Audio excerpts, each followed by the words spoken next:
The blizzard screams across Minneapolis, a violent whiteout erasing the world. Inside a crumbling apartment, a German Shepherd K9 named Major plants himself like a living wall between a 7-year-old boy and the one person who has turned his home into a nightmare.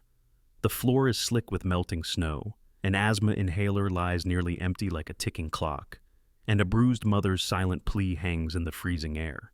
Behind a mask of brute force, a giant named Malachi has a plan to destroy what's left of this family, but he didn't count on Elias Thorne, a former SEAL haunted by his own past, or the four-legged sentinel who senses the truth hidden in the shadows.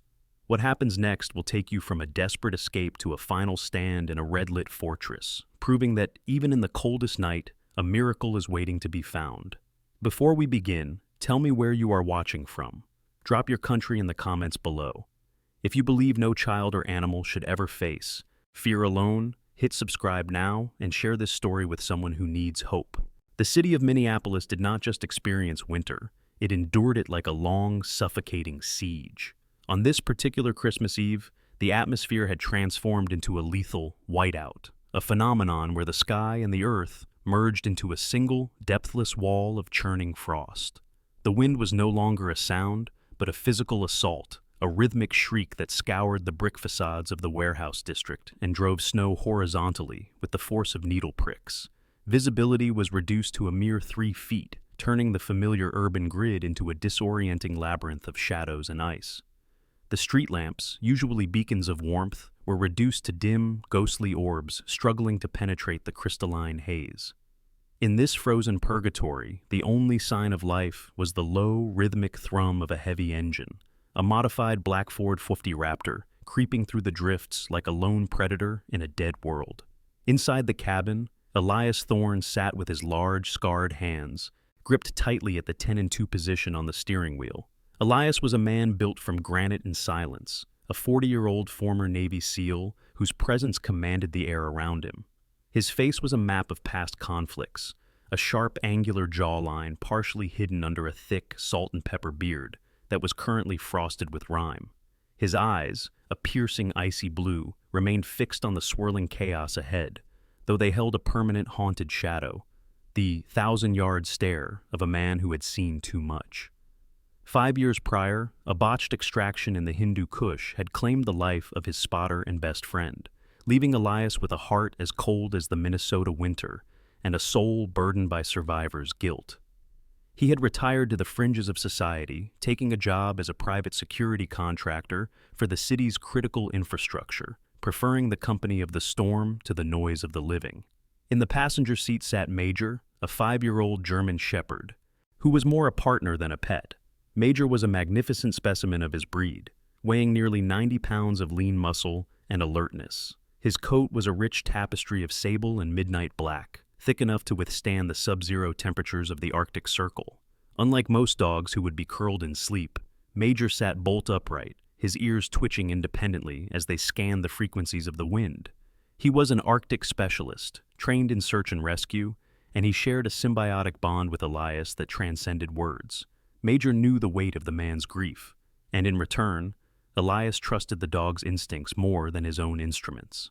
"Easy, boy," Elias murmured, his voice a low, gravelly rumble that barely carried over the whistling wind. "Just another mile to the substation, then we're off the clock." But Major didn't relax. Instead, the dog's body began to vibrate, a low, thoracic whine emanating from deep within his chest. His snout pressed against the frosted glass of the window, his nostrils flaring. Suddenly, Major erupted. He launched himself toward the dashboard, his claws clicking sharply against the leather, and let out a single, percussive bark that sounded like a gunshot in the confined space. It wasn't a bark of aggression, it was a find alert, the desperate signal that he had located a biological heat signature in the void.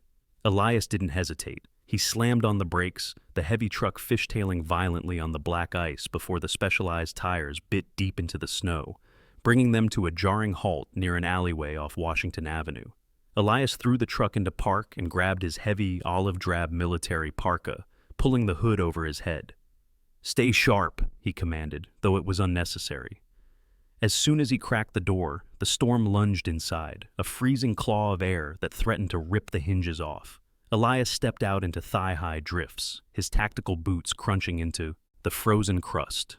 Major was already out, a dark streak of fur vanishing into the white. Elias followed the sound of the dog's frantic barking, his lungs searing with every breath of the sub-zero air. He rounded a corner near a row of derelict shipping containers when he saw the silhouette. Major was standing over a small, hunched shape tucked into the recessed doorway of a closed loading dock. As Elias knelt, his flashlight beam cut through the snow, revealing a sight that made his battle-hardened heart skip a beat. It was a child, a boy, no older than 7, wearing nothing but a thin navy blue hoodie and soaked jeans. The boy's skin was a waxy, translucent white, his lips a terrifying shade of indigo. He was curled into a ball, his small frame racked by violent, convulsive shivers that were slowly subsiding into the lethal lethargy of stage 3 hypothermia. This was Caleb. Despite his state, Caleb's arms were locked in a desperate embrace around a small, plastic medical box, protecting it as if it were a holy relic. His blonde hair was matted with ice, and his eyes, though clouded with the fog of approaching death, flickered open to look at the giant man towering over him. I found the air, the boy whispered, his voice so thin it was almost swallowed by the wind. Elias didn't ask questions. He knew the look of a soldier holding the line, and this boy was doing exactly that. Elias stripped off his own parka, wrapping it around Caleb's small body, and scooped him up. The boy felt weightless, like a bird with broken wings. Major circled them, his tail tucked low, his eyes scanning the darkness of the alley as if expecting a monster to emerge from the shadows. Elias felt a surge of a long-forgotten adrenaline, a sense of purpose that he hadn't felt since the mountains of Afghanistan. He wasn't just a security guard tonight, he was a lifeline. He turned back toward the faint glow of his truck's headlights, cradling the boy against his chest, while Major guarded their rear, his teeth bared at the invisible threats of the Minneapolis night. The mission had changed. The transition from the lethal sub-zero shriek of the Minneapolis night to the sanctuary of the Ford F-150's cabin was a violent shift in physics. Elias Thorne surged into the driver's seat, the boy cradled against his chest like a fragile relic of glass. He didn't just place Caleb down, he nestled him into the passenger footwell, where the heavy-duty heater vents could blast concentrated warmth directly at the child's extremities. Major leaped into the back bench, his massive body vibrating, as he shook a spray of crystalline ice from his sable coat, his eyes never leaving the small, shivering bundle in the front. Elias slammed the door, sealing out the storm, though the wind continued to lash at the chassis with the fury of a spurned predator. The interior of the truck smelled of worn leather, gun oil, and now the sharp metallic scent of frozen rain. Elias acted with the clinical precision of a field medic. He reached into the center console, pulling out a heavy-duty thermal emergency blanket, the crinkling silver mylar variety, and wrapped it tightly around Caleb over his own oversized parka. "Listen to me, kid. Stay with me. Look at my eyes," Elias commanded, his voice a low, rhythmic tether designed to pull the boy back from the brink of unconsciousness. He watched Caleb's pupils. They were sluggish, reacting poorly to the dim amber glow of the dashboard lights. The boy's teeth chattered with a sound like dry bones rattling in a jar, a violent physical protest against the core-deep cold. Elias reached for the plastic medical box Caleb was still clutching. The boy's knuckles were frozen into white marble, his grip so fierce it took a moment of gentle prying to release it. Inside the box was a Primatini mist inhaler and a small handwritten note with a frantic scrawl. As the heat in the cabin began to climb, the boy's shivering intensified, a good sign that his nerves were firing again. Caleb's eyes finally found Elias's face, tracing the rugged contours of his salt and pepper beard and the deep-set lines around his icy blue eyes. My sister," Caleb gasped, the words hitching in his chest. "Ivy, she's turning blue." The giant, he took the air away. Elias felt a cold spike of adrenaline that had nothing to do with the weather. "The giant?" he asked, his hands already hovering over the gear shift, but his mind calculating the tactical reality. A child this young didn't use metaphors unless the reality was too terrifying for literal words. Before Caleb could answer, the truck's radio crackled to life with the distorted voice of the night dispatcher, a woman named Martha who had seen 40 years of Minnesota winters. "Unit 4, Elias, you still upright? We've got a 911 hang-up from a burner cell in your sector, near 4th and Washington. Low-income housing block. Background noise sounded like a domestic struggle. Local PD is snowed in 3 miles out. You're the only thing moving on that grid. Copy? Elias keyed the mic, his eyes locked on Caleb. I have a visual on the victim's brother, Martha. 7-year-old male, severe hypothermia. He's talking about a giant and a sister in respiratory distress at that location. I'm diverted. I'm going in. He shifted the Raptor into drive, the 450 horsepower engine roaring as it fought the mounting drifts.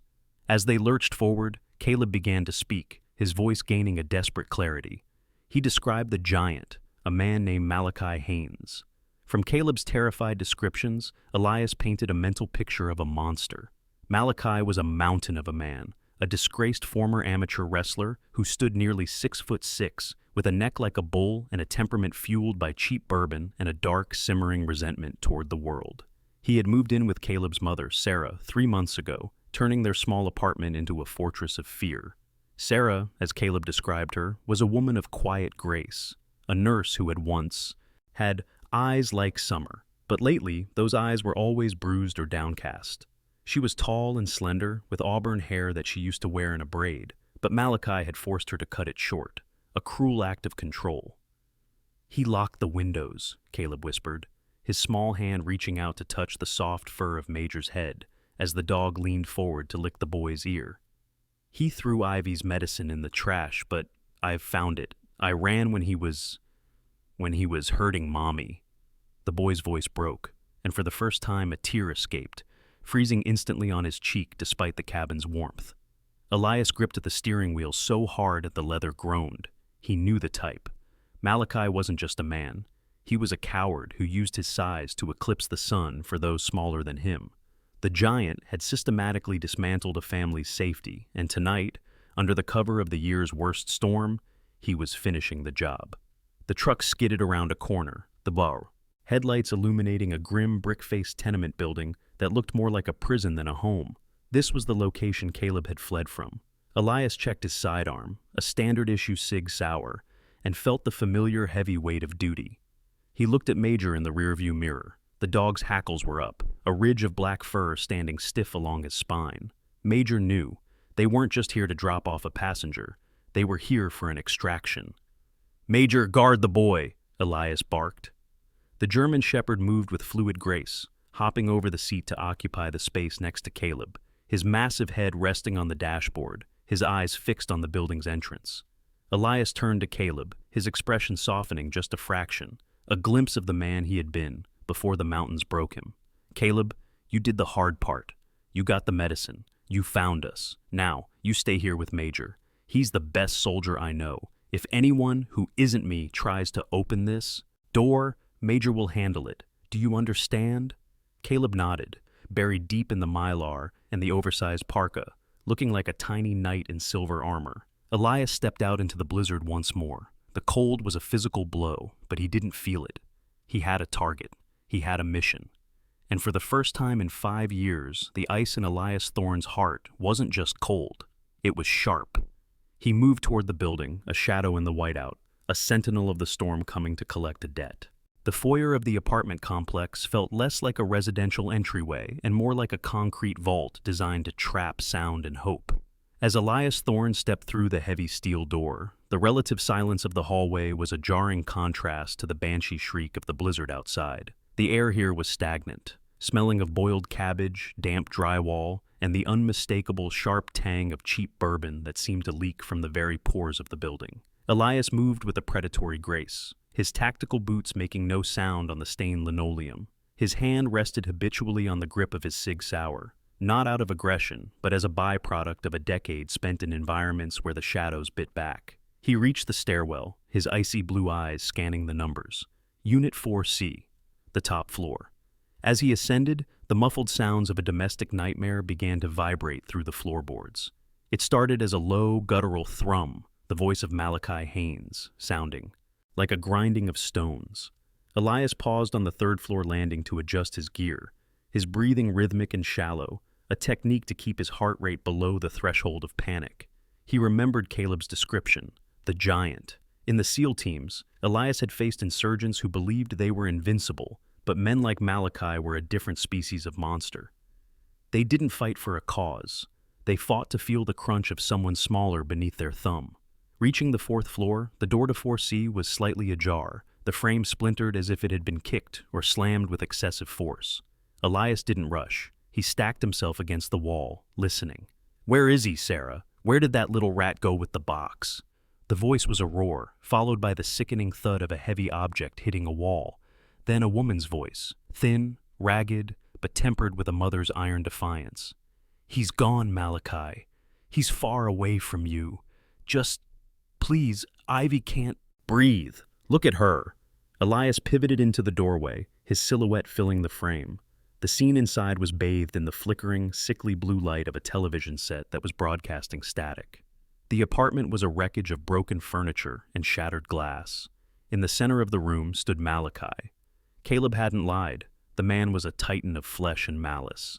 He was nearly 6'6", with a torso that resembled a beer keg, and arms covered in faded, amateurish tattoos of barbed wire. His head was shaved bald, glistening with sweat despite the cold, and his face was a bloated mask of rage, featuring a flattened nose and a jawline that had been broken and poorly reset too many times in the ring. He wore a stained white undershirt that struggled to contain his bulk, and tattered gray sweatpants. Malachi spun around, his small, bloodshot eyes narrowing as they landed on Elias. He didn't see a rescuer, he saw an intruder in his kingdom. "Who the hell are you? This is private property, old man.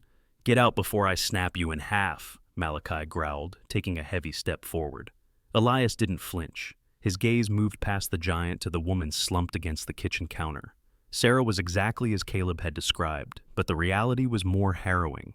She was painfully thin, her auburn hair hacked into uneven tufts that revealed a dark bruise blooming across her temple. Her skin was the color of ash, yet she was shielding a small bundle on the floor behind her, a toddler in a pink onesie whose chest was heaving in a terrifying, silent struggle for air. This was Ivy. "I'm the man who's going to give you one chance to walk into that bathroom and lock yourself in," Elias said, his voice as cold and flat as a frozen lake. "If you do that, you live to see the judge. If you take another step toward me, I stop being a civilian." Malachi threw his head back and laughed, a jagged, ugly sound. "You in what army, soldier boy? You think that little toy on your hip scares me?" With a roar that shook the windows, Malachi lunged. He moved with surprising speed for a man of his size, a charging bull intended to overwhelm through sheer mass. Elias didn't draw his weapon. In the confined space with a child present, a stray round was a risk he wouldn't take. Instead, he utilized Malachi's momentum. As the giant swung a massive, ham-fisted hook, Elias stepped inside the arc, his forearm striking Malachi's bicep to redirect the force. He drove a palm strike into the giant's solar plexus, followed by a swift, calculated kick to the side of Malachi's knee. The joint popped with a sickening sound, and the giant collapsed to one knee, the floorboards groaning under the impact. Malachi let out a scream of pure, unadulterated ego death and tried to reach for a broken table leg to use as a club. Elias didn't give him the chance. He delivered a precise strike to the vagus nerve behind Malachi's ear. The giant's lights didn't just flicker, they went out. He slumped forward, a mountain of meat falling into the debris of the home he had destroyed. Silence returned to the room, broken only by the whistling of the wind through the broken door. Elias immediately turned to Sarah. She was staring at him, her eyes wide with a mixture of terror and dawning hope. "The medicine," Elias said, reaching into his parka and pulling out the plastic box Caleb had guarded with his life. Sarah let out a sob that sounded like a prayer. She snatched the inhaler, her hands trembling so violently she could barely prime it. She knelt over Ivy, whose face was beginning to take on a dusky, blue tint. Elias knelt beside them, his large hand steadying Sarah's wrist as she pressed the mask to the toddler's face. 1, 2, 3, Elias counted softly, his voice a rhythmic anchor. After the second puff, Ivy's lungs gave a sharp, rattling wheeze, and then a ragged, beautiful breath. The color began to return to the girl's cheeks, a pale pink replacing the deadly indigo. Sarah collapsed against Elias's shoulder, her strength finally failing her. "Caleb," she whispered. "He's safe," Elias assured her, his eyes softening as he looked at the mother and daughter. "He's in my truck with Major. He's the reason I'm here. He's a hero, Sarah." Elias stood up, scanning the room for any other threats. He saw a small orange tabby cat, no more than a few months old, peeking out from under the sofa. The kitten was scrawny and shivering, its fur matted with dust. It let out a tiny, pathetic mew. "Take the cat, too," Elias muttered, more to himself than anyone else. He looked back at Malachi's unconscious form. The giant would wake up in handcuffs, but for now, the storm had been held at bay. Elias picked up Ivy, cradling her with the same practiced tenderness he had used for Caleb, and helped Sarah to her feet. "We have to move. The storm is getting worse, and we need to get Ivy to a real doctor." They stepped out of the wreckage, leaving the giant behind in the dark, heading back toward the amber glow of the Raptor, where a boy and a dog were waiting. The descent from the 4th floor was a grueling exercise in tactical endurance. Elias led the way, cradling the now-breathing Ivy in his left arm, while his right hand supported Sarah, whose legs threatened to buckle with every step. The orange kitten, which Elias had tucked into the deep, fur-lined pocket of his parka, was a small, vibrating weight against his chest. As they reached the lobby, the cold hit them like a physical wall, a reminder that the giant inside the apartment was only one of the monsters they had to face tonight. The blizzard had intensified into a white ghost, a state where the wind moved so fast it created vacuum pockets, making the air almost impossible to draw into the lungs. Elias squinted through his tactical goggles, the world outside reduced to a churning abyss of gray and white. "Stay close to me," Elias shouted over the roar, his voice barely audible. "We have 50 yards to the truck. Don't stop, no matter what." As they stepped onto the sidewalk, the sheer force of a 60-mile-per-hour gust nearly swept Sarah off her feet. Elias anchored her, his boots digging into the ice. But as he turned his head, he saw a flickering light that shouldn't have been there. It was the frantic, oscillating glow of a snowmobile's high beams. From the shadows of the alleyway they had just exited, a mechanical roar tore through the wind. Malachi had not stayed down. Whether driven by a surge of adrenaline or a drug-fueled rage, the giant had regained consciousness and had found a way to continue his hunt. He was mounted on a battered black Ski-Doo, his massive frame hunched over the handlebars like a gargoyle. "Go! Go now!" Elias pushed Sarah toward the faint, amber halo of the Raptor's headlights. He didn't have time for a prolonged engagement. He reached the truck and yanked the rear door open. Caleb's face, pale and wide-eyed, appeared in the window. Major was already on his feet, a low, guttural snarl vibrating through the glass. "Caleb, take Ivy. Get in the middle." Elias handed the toddler to her brother. The boy's eyes met Elias's for a split second, a silent exchange of terror and trust, before he pulled his sister into the silver mylar nest. Sarah scrambled in after them, her fingers blue and trembling. Just as Elias reached for the driver's door, a shadow loomed out of the whiteout. The snowmobile slammed into the side of the Raptor with a sickening crunch of metal. Malachi leaped from the machine, his face a mask of frozen blood and madness. He was carrying a heavy tire iron, his breath coming in ragged, steaming gasps.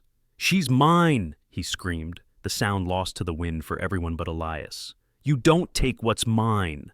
Before Elias could draw his sidearm, Malachi swung the iron bar with a desperate overhead arc. Elias stepped back, the bar glancing off the truck's reinforced A-pillar, sending a shower of sparks into the snow.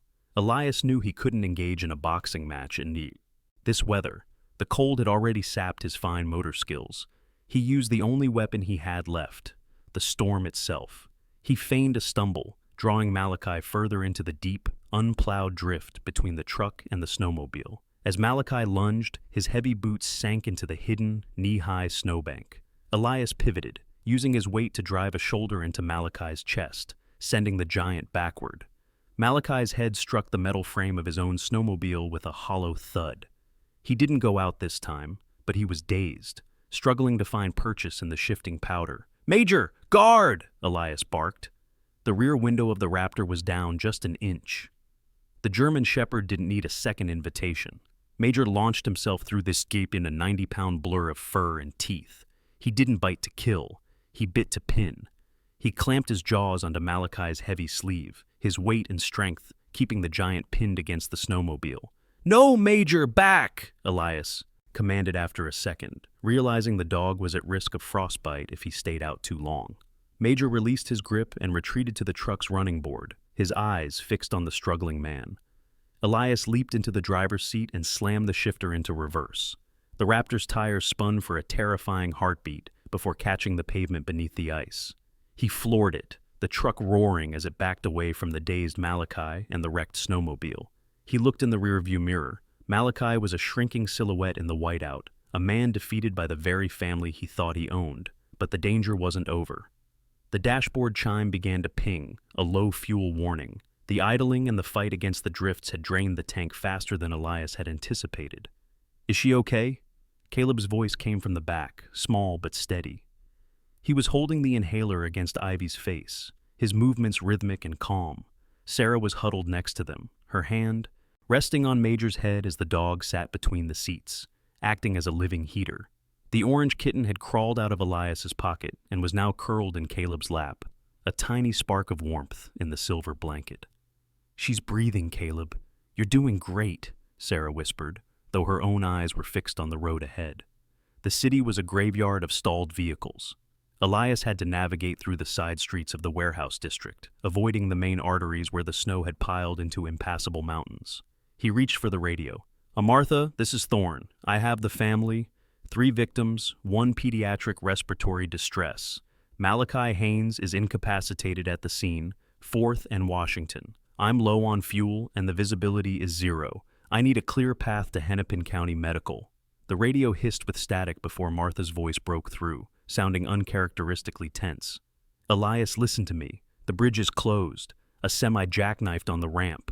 You're cut off from the hospital. There's a fire station 2 blocks from your current position. Station 11. They have a medic on site. Get there. It's your only shot." Elias gripped the wheel, his knuckles white. 2 blocks felt like 2 miles in this weather. He glanced back at Ivy. Her breathing was stable for now, but her skin was still too pale. "Hang on," he muttered to the cabin. He swung the truck into a narrow alley, the mirrors scraping against the brick walls as he pushed through the drifts toward the faint red glow of the fire station's emergency lights. The red glow of Fire Station 11 flickered through the whiteout like a dying ember in a sea of ash. Elias Thorne felt the Ford Raptor's engine stumble, a rhythmic shudder echoing through the chassis as the fuel pump gasped at the last dregs of gasoline. He steered the heavy vehicle with his teeth grit, his shoulders screaming from the effort of fighting the steering rack against 3-foot drifts. Just as the truck's front tires mounted the apron of the station's driveway, the engine gave one final, apologetic cough and died. Silence, heavy and absolute, rushed into the cabin, broken only by the frantic tick-tick-tick of the cooling manifold. They were 20 yards from the massive overhead doors, but in a Minneapolis whiteout, 20 yards might as well have been 20 miles. "Everyone, out! Now!" Elias barked, his voice cutting through the sudden stillness. He didn't wait for a response. He grabbed the orange kitten, now affectionately dubbed Marmalade by a whispering Caleb, and stuffed it back into his internal pocket. He reached over the seat, scooped up Ivy, who was beginning to wheeze with a frightening, high-pitched stridor, and kicked the driver's door open. The wind screamed in like a vengeful spirit, instantly stripping the cabin of its hard-won warmth. Sarah scrambled out behind him, clutching Caleb's hand so tightly her knuckles were white. Major leaped into the snow first, acting as a living plow, his powerful chest breaking a path through the waist-high powder for the humans to follow. They looked like a group of bedraggled ghosts wandering through a frozen void. Halfway to the door, Sarah stumbled, her boots losing purchase on a hidden patch of black ice. She went down hard. Elias pivoted, the weight of Ivy in one arm, and used his free hand to haul Sarah up by the back of her coat. He didn't say a word. He just leaned his forehead against hers for a microsecond, a silent transfer of SEAL-grade resolve, before pushing her toward the small side entrance of the station. He hammered on the reinforced steel door with the butt of his Sig Sauer, the metallic clang swallowed by the roar of the gale. The door swung open with a violent jerk. Standing there was Captain Miller, a man who looked like he had been carved out of an old oak tree. Miller was in his late 50s, with skin the color of well-worn saddle leather and a thick walrus-style mustache that was currently white with frost. He was a veteran of the Minneapolis Fire Department, a man whose calm demeanor was legendary among first responders. It was said he could drink a cup of coffee while a skyscraper crumbled behind him. He wore heavy turnout gear, the yellow reflective stripes dulled by soot and salt. Behind him stood a younger woman, paramedic Sophia Vance. Sophia was a sharp contrast to Miller, short, athletic, with dark hair tied back in a severe bun, and eyes that moved with the rapid scanning precision of a hawk. She was 28, a former combat medic who had traded the deserts of Iraq for the frozen streets of the Midwest. "Get them inside! Move!" Miller roared, grabbing Sarah and pulling her into the heated bay. Elias followed, the heavy door slamming shut behind them, cutting off the wind as if a switch had been flipped. The air inside the station was thick with the smell of diesel exhaust, floor wax, and industrial soap. Major immediately shook himself, sending a spray of slush across the polished concrete floor, before sitting protectively at Caleb's side. Sophia Vance didn't waste time with introductions. She saw the bundle in Elias's arms and pointed to a stainless steel exam table in the corner of the bay. "On the table. Talk to me, soldier," she commanded, recognizing the military bearing in Elias's movements. "Ivy, 2 years old, acute asthma exacerbated by cold air inhalation and stress," Elias reported, his voice crisp. "Mother says the stepfather withheld her maintenance inhaler. We gave 2 puffs of salt. Rescue albuterol 10 minutes ago. Pulse is thready. Respirations are shallow and labored." Sophia was already moving, her hands a blur as she tore open an oxygen mask and hooked it to a tank. She leaned over Ivy, her touch surprisingly gentle despite her brusque demeanor. "I've got her, big guy. Captain, get the mother and the boy some blankets and hot broth. They're borderline stage 1 hypothermia." As Sophia worked on Ivy, the station's lights flickered and died, plunged into darkness as the city's power grid finally succumbed to the storm. A heartbeat later, the hum of an emergency generator kicked in, bathing the bay in a dim, eerie red emergency light. In that crimson glow, the tension in the room felt palpable. Sarah sat on a folding chair, wrapped in a wool MFD blanket, her eyes never leaving her daughter. Caleb stood next to her, his hand resting on Major's neck, the orange kitten peeking its head out from the boy's borrowed parka. Captain Miller walked over to Elias, handing him a steaming mug of black coffee. "The radio's been buzzing about you, Thorne. They're saying you took down a mountain of a man over on Washington." Miller looked at Elias's bruised knuckles and the ice still clinging to his beard. "They're also saying the cops can't get a plow through to the 4th precinct. That means Malachi Haynes is still out there, and he's probably not happy." Elias took a sip of the coffee, the heat searing his throat. "He's a ghost in the snow now, Miller. My concern is the kids." "There's more," Miller said, his voice dropping to a low rumble. "The storm has knocked out the main cell tower. We're on line-of-sight radio only. We're an island here until the city can get the heavy blowers out. We have enough fuel for the generator for 6 hours. After that, we lose the heat." Sophia looked up from Ivy, her expression grim. "She's stabilizing, but she needs a nebulizer treatment and potentially a corticosteroid IV. I have the meds, but I need to monitor her heart rate. We're not out of the woods." Suddenly, a heavy rhythmic thud echoed from the main bay door, the massive reinforced glass and steel door meant for the fire engines. Thud, thud, thud. It wasn't the wind. It was a deliberate, heavy impact. Major stood up, a low growl starting in the back of his throat, his ears pinned back. Elias set his coffee down, his hand moving to the holster at his hip. Through the frosted glass of the bay door, a massive silhouette was visible, illuminated by the red emergency lights.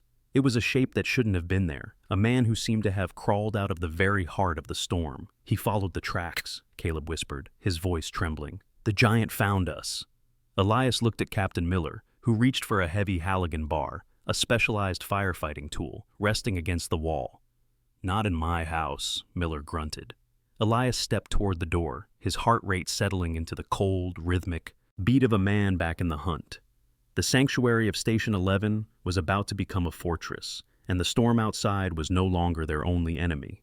The massive bay door of Station 11 shuddered again under a blow so heavy it seemed to vibrate the very foundation of the building. The frosted glass panels, reinforced with wire mesh, groaned but held. Elias Thorne stood in the center of the bay, his silhouette bathed in the rhythmic, pulsing red of the emergency generator light. He felt the familiar cold clarity of a tactical engagement settle over him, a neurological hardening that pushed the fatigue of the night into a distant corner of his mind. Behind him, Captain Miller stood like a statue of weathered oak, his hands gripped around the shaft of the Halligan bar, his breathing slow and measured. Sophia Vance, the paramedic, remained focused on Ivy, though her hand had suddenly moved to grip a heavy oxygen wrench on her supply cart. In the corner, Sarah huddled with Caleb, the boy's hand buried in Major's thick mane, the German shepherd's body, now a coiled spring of muscle and low-frequency growls. "He won't get through the main door," Miller grunted, his voice a low rumble. "Those are rated for high-velocity winds, but the service entrance—" As if on cue, the sound of glass shattering echoed from the rear of the station, near the equipment locker. Malachi Haynes had realized the frontal assault was futile and had moved with the instinctive cunning of a wounded predator. Elias didn't wait. He moved toward the sound, his Sig Sauer held in a low-ready position. He didn't want a firefight in a station filled with oxygen tanks and fuel, but he was prepared to end the threat by any means necessary. As Elias rounded the corner of the locker room, he saw the giant stepping through a jagged hole in the service door.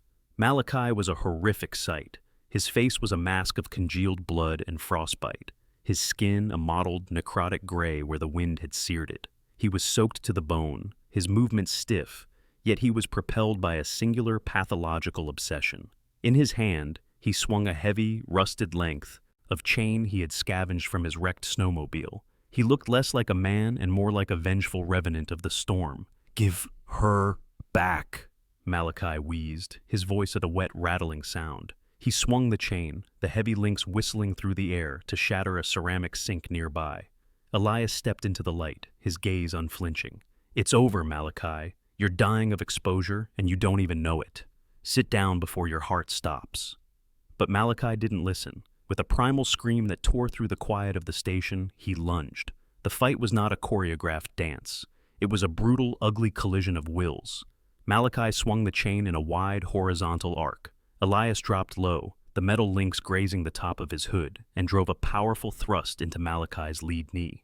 The giant buckled, but his sheer mass carried him forward, slamming Elias against a row of metal lockers with a deafening clang. The impact knocked the wind from Elias's lungs, and his handgun skittered across the floor, sliding under a heavy fire engine. Malachi's massive hands closed around Elias's throat, his thumbs digging into the carotid arteries. The giant's grip was like a hydraulic press, fueled by the last embers of his life force.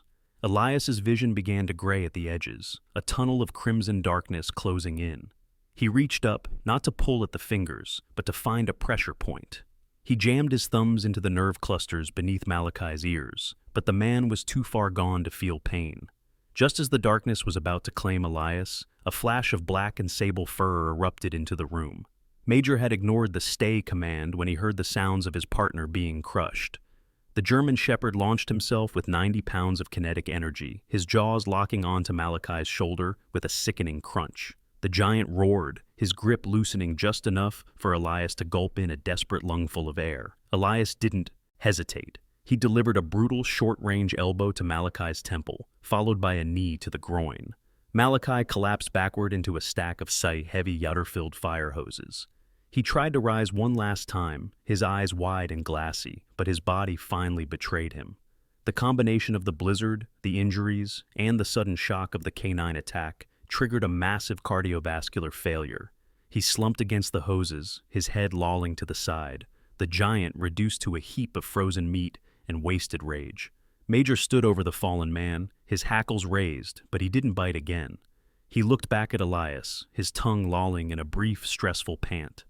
Elias leaned against the lockers, his breath hitching as he recovered. He walked over to Malachi, checked for a pulse, and found nothing but the cold stillness of the dead. He picked up his Sig Sauer, holstered it, and signaled Major to follow. When Elias returned to the main bay, the silence was thick. Sarah looked up, her eyes searching his face for the answer. "It's done," Elias said simply. Sarah didn't cheer. She simply closed her eyes and let out a long, shuddering breath that seemed to carry away months of accumulated terror. Caleb hugged Major's neck, the dog letting out a soft whine of relief.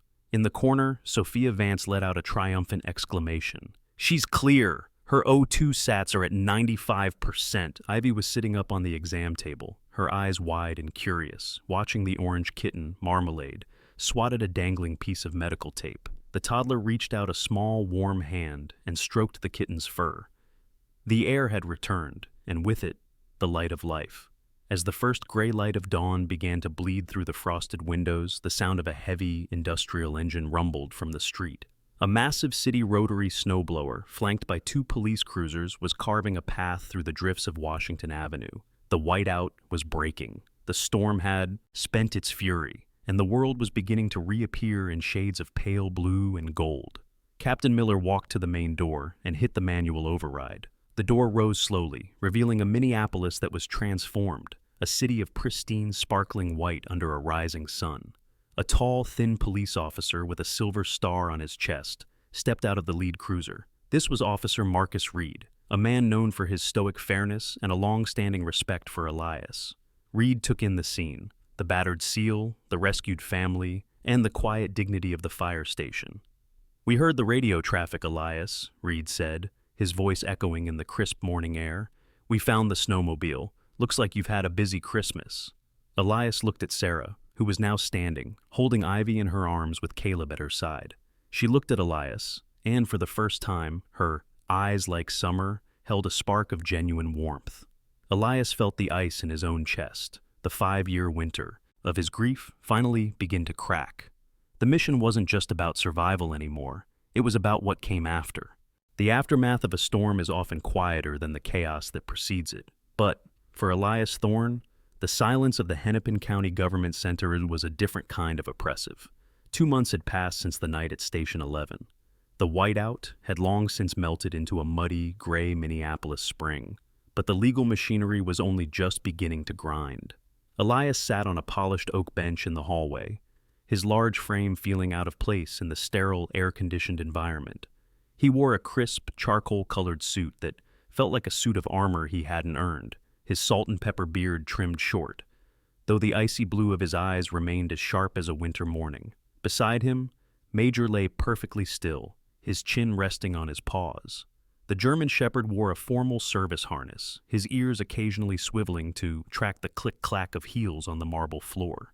The door to courtroom 402 opened, and a woman stepped out who seemed a world away from the shattered soul Elias had rescued. Sarah was no longer the hollowed-out victim of Malachi's rage. Her auburn hair had grown out into a soft, elegant bob that framed a face that had regained its color and strength. She wore a simple navy blue dress, a subtle nod to the color Caleb had worn that night, and her posture was upright, her shoulders no longer hunched in expectation of a blow. With her was Evelyn Vance, Sophia's older sister and a high-profile prosecutor for the county. Evelyn was a formidable woman in her late 40s, possessing the same hawk-like intensity as Sophia, but channeled into the sharp edges of the law. She had silver-streaked dark hair pulled into a tight bun and wore silver-rimmed glasses that magnified her piercing, intelligent eyes. She was known as the Iron Librarian in legal circles, quiet, meticulous, and utterly lethal in cross-examination. "The grand jury has reached a decision regarding the death of Malachi Haynes," Evelyn said, her voice a calm, professional staccato. She looked at Elias with a respectful nod. "Based on the evidence from Station 11, the autopsy report detailing his advanced state of hypothermia and cardiovascular shock, and the testimony of Captain Miller and paramedic Vance, all actions taken by you, Mr. Thorne, have been ruled as justifiable self-defense and the defense of others. The case against you is officially closed." Elias let out a breath he felt like he'd been holding for 5 years. It wasn't just the legal weightlifting. It was the realization that for once, his training hadn't just resulted in a body count, but in a future for the people standing in front of him. But the day wasn't just about Elias. The hearing had also been about the permanent protection of the children. Malachi's estate, what little there was of it, was being liquidated to pay for Sarah's medical bills and the children's therapy. More importantly, Sarah had been granted a permanent restraining order against Malachi's surviving associates, a small but dangerous group of local thugs who had once helped him enforce his kingdom. As they walked toward the elevators, a man approached them from the shadows of the lobby. This was Detective Silas Vance, the third of the Vance siblings, a man who looked like he had been put together from spare parts of old noir films. Silas was 45, with a perpetually wrinkled trench coat, a face that looked like it had been punched into a permanent scowl, and a stubble-covered chin. He was a cynical man, hardened by years of investigating domestic horrors, but his eyes softened when he saw Caleb. "We found the rest of his inventory in that basement, Sarah," Silas said, his voice like sandpaper. "He won't be hurting anyone ever again, not even from the grave." He handed a small, evidence-tagged bag to Caleb. Inside was a tarnished silver locket that had belonged to Sarah's mother, one of the many things Malachi had stolen to break her spirit. Caleb took it with a solemn nod. his young face showing a depth of character that most adults lacked. He was wearing a new navy blue fleece jacket, and his eyes, once clouded with terror, were now clear and bright. He reached down to scratch Major behind the ears, a gesture of brotherhood between two survivors. As they exited the building into the pale Minneapolis sunshine, the city felt different. The scars of the winter were still there, potholes in the roads, salt stains on the buildings. But there was a sense of renewal. Sarah turned to Elias, her hand reaching out to touch his arm. Sophia says Ivy is hitting all her milestones. No more wheezing, even when she runs in the park. Elias smiled, a genuine rare expression that softened the rugged contours of his face. And marmalade? Sarah laughed, a sound that felt like the first true day of spring. The kitten is currently the undisputed ruler of the apartment. She's gained 2 pounds and thinks Caleb's bed is her personal throne. The conversation turned to the future. Elias had been offered a position as a lead instructor for a new canine search and rescue program for the state, a job that would allow him to work with Major in a way that saved lives rather than just guarding fences.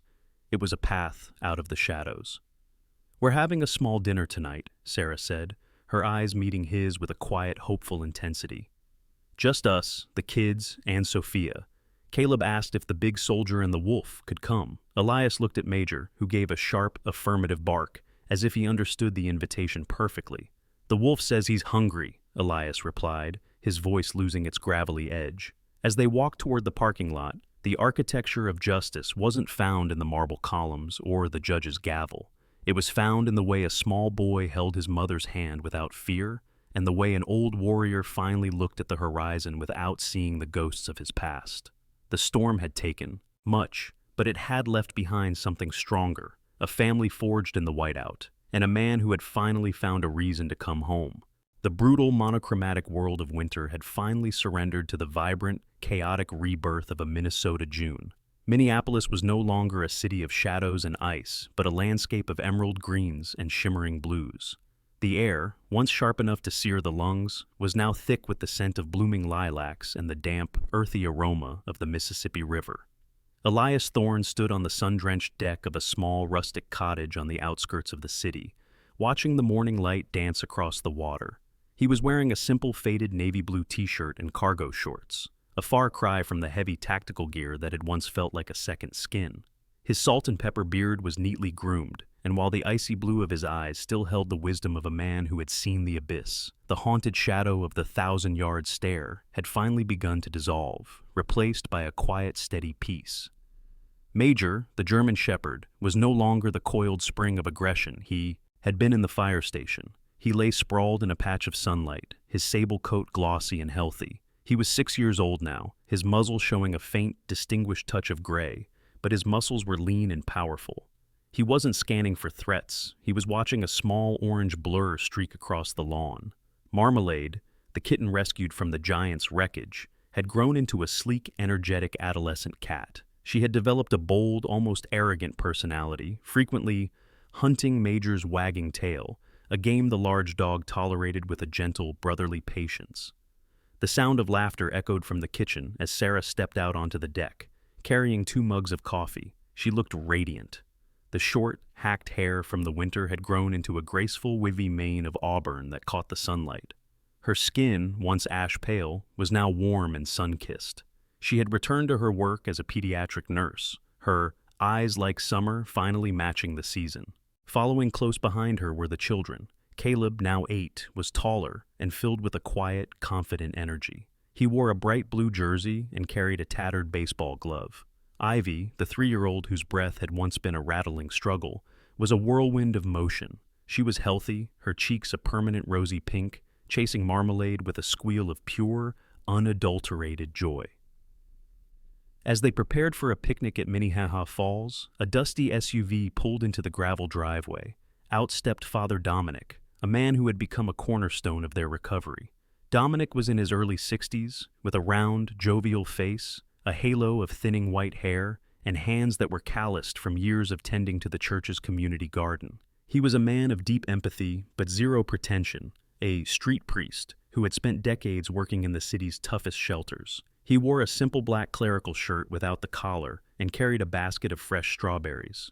"I hear," "There's a celebration for a certain young man's baseball trophy," Dominic boomed, his voice a warm, resonant baritone that always seemed to carry a hint of a smile. He had been the one to help Sarah find a new apartment and had spent hours playing chess with Elias, helping the old warrior navigate the transition from a world of combat to a world of community. The afternoon at the park was a tapestry of normalcy, a word that had once felt like a foreign language to all of them. They sat on a large checkered blanket under the shade of an ancient oak tree. Sophia Vance, the paramedic who had saved Ivy's life, joined them, looking relaxed in a sundress, her dark hair down for once. She and Elias shared a silent nod, a veteran's acknowledgement of the bond forged in the red light of Station 11.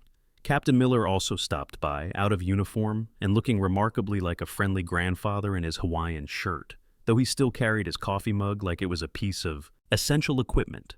While the children played near the falls under the watchful eye of Major, Elias and Sarah walked along the stone path, where the spray of the water created tiny rainbows in the air. Elias stopped, turning to Sarah.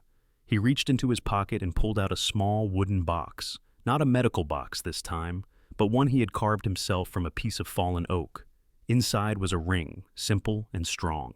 "Sarah," he began, his voice losing its gravelly edge, becoming soft and certain. "I spent a long time thinking I was supposed to be a ghost, that I was only good for the storm. But Caleb found me in that whiteout. And you showed me that the sunrise is worth staying for. I don't want to just be the man who rescued you. I want to be the man who stays." Sarah didn't hesitate, her eyes filled with tears, not of grief, but of a profound, overwhelming relief. "You've been home for a long time, Elias," she whispered, pulling him into a kiss that tasted of summer and hope. Behind them, Caleb had stopped running. He stood with Major, watching the two adults with a knowing, mature smile. He knew that the giant was gone forever, and in his place stood a man who would never let the air run out again. As the sun began to set, casting long golden shadows across the Mississippi, the family gathered one last time on the blanket. Elias sat with Ivy on his lap, the little girl leaning her head against his broad chest, her breathing deep and rhythmic. Caleb sat next to Major, the dog's head resting in his lap, while Marmalade curled up in the center of the group.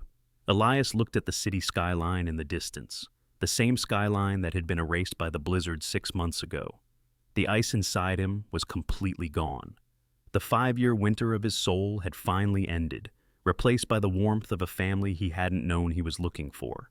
He wasn't a SEAL tonight, and he wasn't a guard. He was a father, a husband, and a man who had finally found his way out of the void.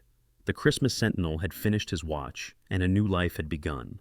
The story of Elias, Caleb, and Major reminds us that even in the heart of life's most blinding whiteouts, we are never truly walking alone. Was it mere coincidence that a battle-worn soldier and a loyal dog were on that exact street at the exact moment a boy's strength failed? We believe it was a miracle, a divine light sent by God to guide the lost back home. Sometimes God's grace doesn't come as a lightning bolt, but as the wag of a tail, the steady hand of a stranger, or the brave heart of a child. In your own life, when the storms of grief or fear hide the path ahead, have faith. Help is coming, often in the form of an unexpected angel. If this story touched your heart, please like, share, and subscribe to join our community of hope. Comment Amen below to share your blessings. May God protect you and your loved ones through every storm. God bless you all.